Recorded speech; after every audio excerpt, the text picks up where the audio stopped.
2024 లేదా 25లో డిగ్రీ లేదా బీటెక్ చదివారా? సాఫ్ట్‌వేర్ జాబ్ కోసం ఎదురు చూస్తున్నారా? అయితే కోడ్ జ్ఞాన్ 100 డేస్ కోర్సులో చేరండి, జాబ్ సాధించండి.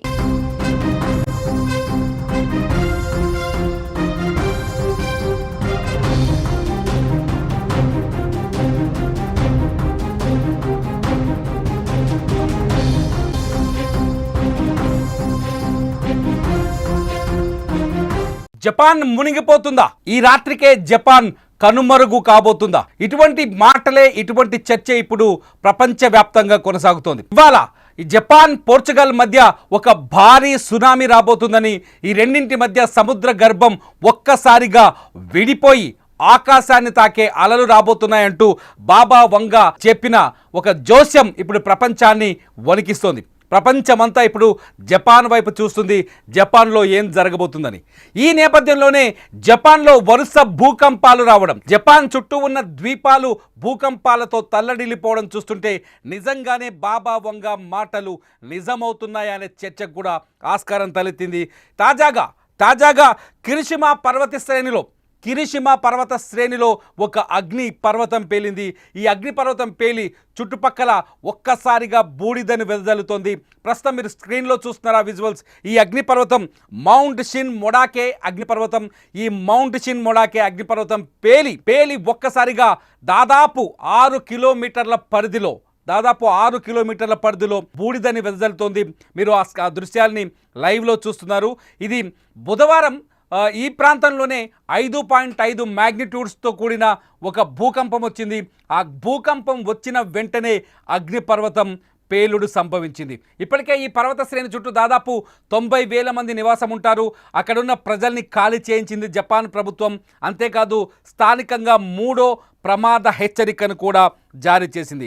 పర్వత శ్రేణి పరిసరాల్లో ఉన్న వాళ్ళంతా హుటాహుటిన ఆ ప్రాంతాన్ని ఖాళీ చేసి వెళ్ళాలని, ఎవరైనా కొంచెం దూరంలో ఉంటే వాళ్ళు ఇళ్లలోంచి బయటకు రావద్దని, ఎవరు పర్వతాధిరోహణ వైపు రావద్దని ఇప్పటికే జపాన్ ప్రభుత్వం ఆదేశాలు జారీ చేసింది.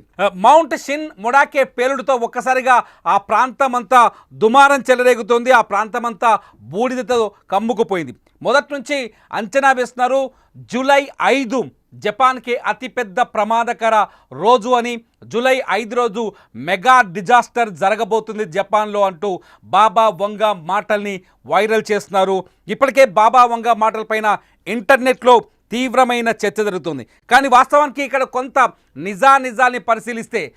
నిజాన్ని పరిశీలిస్తే మౌంట్ షిన్ మొడాకే ఇప్పటికీ 3 సార్లు పేలింది. 2011లో ఒకసారి ఈ మౌంట్ షిన్ మొడాకే అగ్నిపర్వతం పేలింది. 2018లో ఒకసారి ఈ అగ్నిపర్వతం పేలింది. తాజాగా ఇప్పుడు 2025 జూలై 5వ తేదీన మళ్ళీ ఈ అగ్నిపర్వతం పేలింది. అయితే ఎప్పుడైతే జపాన్లో మెగా డిజాస్టర్ రాబోతుంది, జపాన్ చుట్టూ సునామీ రాబోతుంది, పోర్చుగల్ జపాన్ మధ్య వచ్చే సునామీ మొత్తం ఆ 2 దేశాలని ముంచెత్తే అవకాశం ఉందంటూ బాబా వంగా రాసిన జోస్యం ఆధారంగా ఈ చర్చ ఇంటర్నెట్లో జరుగుతుందో, ఈ నేపథ్యంలో అగ్నిపర్వతం పేలడంతో ఒక్కసారిగా జపాన్లో భయాందోళనలు ఏర్పడ్డాయి. ఇదంతా అంతేకాదు గడిచిన 2 వారాల్లో జపాన్లో వరుసగా భూకంపాలు సంభవిస్తున్నాయి. దాదాపు 900 ప్రాంతాల్లో భూకంపాలు సంభవించినట్టుగా తాజా సైంటిఫిక్ డేటాను బట్టి తెలుస్తుంది. జపాన్ ప్రపంచంలోనే అత్యంత భూకంప ప్రభావిత ప్రాంతం. ఈ ప్రాంతంలో సహజంగా సంవత్సరానికి 1500 సార్లు భూకంపాలు వచ్చే అవకాశం ఉంది. అయితే తాజాగా కేవలం 2 వారాల్లోనే 900 సార్లు భూకంపాలు రావడంతో జపాన్లో ఏదో జరగబోతుందనే చర్చ మాత్రం కొనసాగుతోంది. టోక్యోతో సహా జపాన్ ప్రభుత్వం కూడా ఈ విపత్తు పైన ఎప్పటికప్పుడు అలర్ట్గా ఉంది. భూకంప ప్రభావిత ప్రాంతాల్లోని ప్రజల్ని అప్రమత్తం చేస్తుంది. అవసరమైతే ఇళ్ళు ఖాళీ చేసి వెళ్ళిపోవాలని హెచ్చరికలు కూడా జారీ చేస్తుంది. అధికారులు కూడా జపాన్ పరిసర ప్రాంతాలు, అంటే అగ్నిపర్వతాలు ఉన్న చోట, భూకంప ప్రభావిత ప్రాంతాలు ఉన్న చోట, పర్వత శ్రేణి ఎక్కువగా ఉన్న చోట, అంటే ఇవన్నీ సెస్మిక్ జోన్ 2, 3లో ఉంటాయి. అంటే భూకంప ప్రభావితం ఎక్కువగా ఉండే ప్రాంతాల్లో ఉంటాయి. ముఖ్యంగా పర్వత శ్రేణులు ఎక్కువగా ఉన్న చోట భూకంపాలకి ఆస్కారం ఎక్కువగా ఉంటుంది. అలాగే సముద్ర తీరం వెంట కూడా భూకంపాలకి ఆస్కారం ఎక్కువగా ఉంటుంది. ఈ ప్రాంతాలని జాగ్రత్త అప్రమత్తం చేసింది జపాన్ ప్రభుత్వం. ఈ ప్రాంతాల్లో ఉండే ప్రజలు జాగ్రత్తగా ఉండాలని సూచనలు జారీ చేసింది. మీరు చూస్తున్నారు కిరిషిమా అగ్నిపర్వతాల్లో కిరిసీమ పర్వత శ్రేణిలోని ఒక అగ్నిపర్వతం. ఈ అగ్నిపర్వతం పేరు మౌంట్ షిన్ మొడాకే. ఈ మౌంట్ షిన్ మొడాకే అగ్నిపర్వతం పేలిన దృశ్యాల్ని, ఈ మౌంట్ షిన్ మొడాకే అగ్నిపర్వతం ఇప్పుడు అక్కడ బీభత్సాన్ని సృష్టిస్తోంది.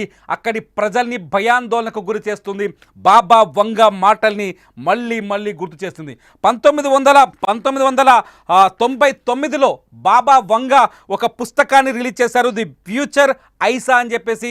ది ఫ్యూచర్ ఐసాలో చాలా కీలకమైన అంశాలని బాబా వంగ ప్రస్తావించారు. ఆ అంశాలన్నీ దాదాపు నిజమవుతూనే వచ్చాయి. ఈ నేపథ్యంలోనే బాబా వంగ మాటలు ఈసారి కూడా నిజం కాబోతున్నాయనే సందేహం, అంటే అనుమానం, ఒక రకంగా చెప్పాలంటే భయం, అనుమానం కలుగుతుంది.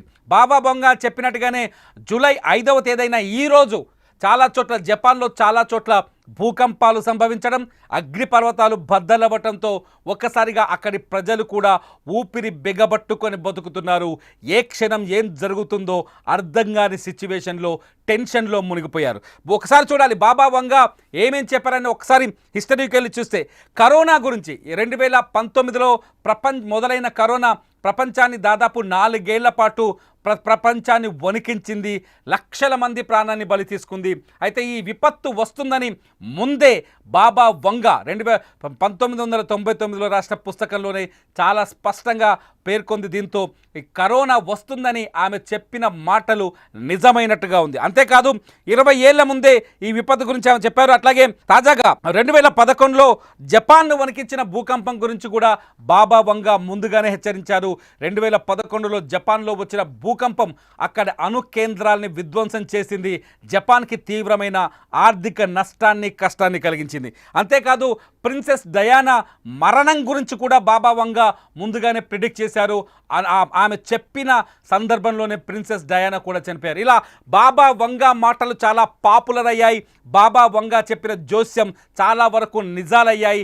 బాబా వంగ చెప్పినట్టుగానే జపాన్లో విధ్వంసాలు కూడా కనిపిస్తున్నాయి. తాజాగా మళ్ళీ బాబా వంగ జూలై 5, 2025లో ఊహించని విపత్తు జపాన్ని, పోర్చుగీస్ని సర్వనాశనం చేయబోతుందని ఆయన ఆ పుస్తకంలో పొందుపరిచారు. దీంతో బాబా వంగ మాటలు మళ్ళీ నిజం కాబోతున్నాయా? బాబా వంగ చెప్పిన మాటలు మళ్ళీ నిజమై జపాన్ విధ్వంసానికి గురి కాబోతుందనే ఆందోళన కొనసాగుతుంది. ఈ నేపథ్యంలో జపాన్లో కూడా వరుసగా సంఘటనలు జరుగుతున్నాయి. జపాన్లో వరుసగా గడిచిన 2 వారాలుగా వరుసగా భూకంపాలు సంభవిస్తున్నాయి. దాదాపు 900 సార్లు ఇప్పటికే జపాన్లో అనేక ద్వీప ప్రాంతాలు, అనేక ఐలాండ్స్ భూకంపాలతో అట్టుడికిపోయాయి. అనేక ప్రాంతాల్లో దాదాపు 900 సార్లు 2 వారాలు అంటే నిజంగానే భయపడాల్సిన అంశమని అక్కడి ప్రభుత్వం కూడా అంచనా వేస్తుంది. అధికారులు ఇప్పటికే జపాన్లో అప్రమత్తమయ్యారు. ఎక్కడికక్కడ హెచ్చరికలు జారీ చేస్తున్నారు, ప్రజల్ని అప్రమత్తం చేస్తున్నారు. భూకంపాలు వచ్చినప్పుడు ఎలా తప్పించుకోవాలనే విషయాలను చెప్తున్నారు. ఇటు సముద్ర తీర ప్రాంతాల్లో ఉన్న వారిని ఎప్పటికప్పుడు అప్డేట్ చేస్తున్నారు. ఏదైనా చిన్న అనుమానం వచ్చినా, లేకపోతే చిన్న విపత్తు సంభవించినా చాలా జాగ్రత్తగా విపత్తు నుంచి, ప్రమాదం నుంచి బయటపడేందుకు కావాల్సిన చర్యల గురించి ముందే ఎక్స్ప్లెయిన్ చేస్తున్నారు. ఇదిలా ఉంటే పర్వత శ్రేణుల్లో అగ్నిపర్వతాలు బద్దలవడం, ముఖ్యంగా మనం స్క్రీన్లో చూస్తున్నట్టు కిరిషిమ పర్వత శ్రేణుల్లో అక్కడున్న మౌంట్ షిన్ మొడాకే పర్వతం బద్దలైపోవడం, బూడిదని వెదజల్లడం. ఈ పర్వతం ఇప్పటికీ దాదాపు 2 సార్లు బద్దలైందని చెప్తున్నారు. కానీ ఈసారి సంభవించిన ఈ బ్లో చాలా పెద్దదని శాస్త్రవేత్తలు అంచనా వేస్తున్నారు. ఈసారి ఈ అగ్నిపర్వతం కూలవ్వడానికి చాలా టైం పట్టే అవకాశం ఉందని చెప్తున్నారు. అయితే ఒక్కసారిగా ఇదంతా, ఈ పరిణామాలన్నీ చూస్తుంటే జపాన్లో ఏదో జరగబోతుంది. బాబా వంగ మాటలు నిజం కాబోతున్నాయి. బాబా వంగ చెప్పినట్టుగానే జపాన్ తీవ్రమైన విధ్వంసానికి, లేకపోతే ప్రకృతి విలయానికి గురి కాబోతుందనే చర్చ మాత్రం ప్రపంచవ్యాప్తంగా జరుగుతుంది. ఇప్పటికే ఈ చర్చపై ఇంటర్నెట్లో ఈ చర్చ వైరల్గా మారుతుంది. మరి మీరేమనుకుంటున్నారు? నిజంగానే జపాన్లో ప్రకృతి విధ్వంసం వచ్చే అవకాశం ఉందా? బాబా వంగ చెప్పిన మాటలకు అనుగుణంగానే అక్కడి పరిస్థితులు కనిపిస్తున్నాయా? నిజంగా విధ్వంసం వచ్చే ప్రమాదం ఎంతవరకు ఉంది? బాబా వంగ మాటల్ని నమ్మాలా వద్దా? మీరేమనుకుంటున్నారో ఈ వీడియో కింద కామెంట్ చేయండి. అప్డేట్స్ కోసం చూస్తూనే ఉండండి సుమన్ టీవీ లైవ్, అలాగే సుమన్ టీవీ డిజిటల్ లైవ్.